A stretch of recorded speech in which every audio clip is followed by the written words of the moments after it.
Eleanor and Park is what happens when the pickiest one in the group decides not to read any of the synopses of the books we're choosing and just decides to go with whatever.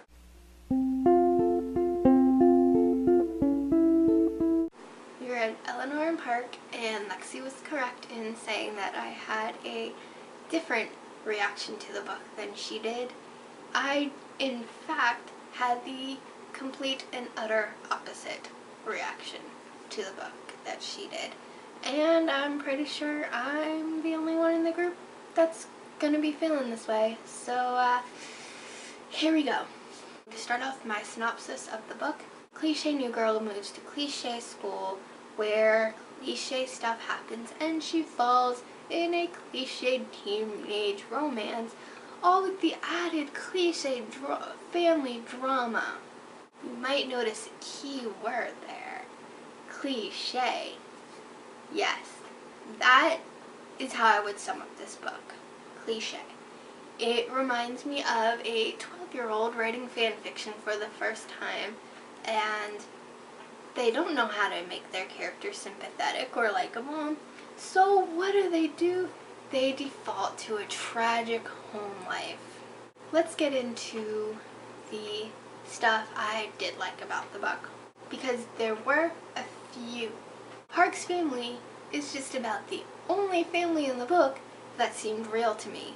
Yes, their father was a strict military guy, and his mother was kind of that, not strict mother, but she had very concrete ideas of what she thought the male and female roles and archetypes were. And you know, that wasn't overdone. That was actually okay. They're also changeable and malleable at some points, and Park's father showed that, and so did Park's mother. They were changeable. Now, that's not to say that people like Eleanor's mother and stepfather don't exist out in the world, because they do. However, you see it on every Lifetime movie. You see it in every poorly written fan fiction.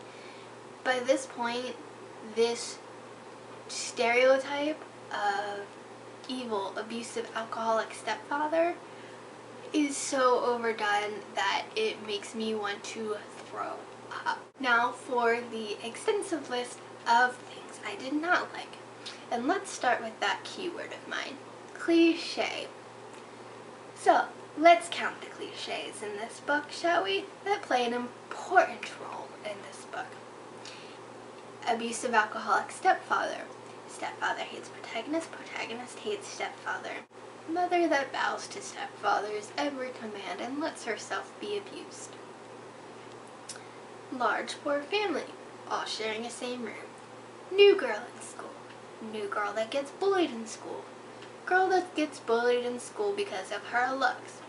Not only that, but gets bullied because she has red hair. Anti-femininity. Anti-makeup. Oh yes, and all the while, she falls in a cliched teenage romance. To make a strong female character, you do not have to make her hate makeup and hate all things feminine. Okay, that's not how it works. There are many, many strong women who are very comfortable in their femininity and like those things. It doesn't have to be an either or. In fact, in real life, most of the time, when you're not involved in high school bullshit, it is not either or. There is a meeting between the two, because life is not black or white. It's varying shades of gray. And then there are the innumerable likes, gods, and the holy mackerel that stood out to me. So anyway, I would rather read the entire Twilight series over again than ever have to read this tripe again. I cannot in any good faith recommend this book. It's full of overdone, cliched stereotypes that just need to be faded out and left to really bad fan fiction. the fact that this book followed all these cliches up with a cliched teenage romance where they can just not get over each other, even though you're only teenagers. Yes, I know your first romance sticks with you, but you get over it, okay? You don't just stop, as Eleanor said.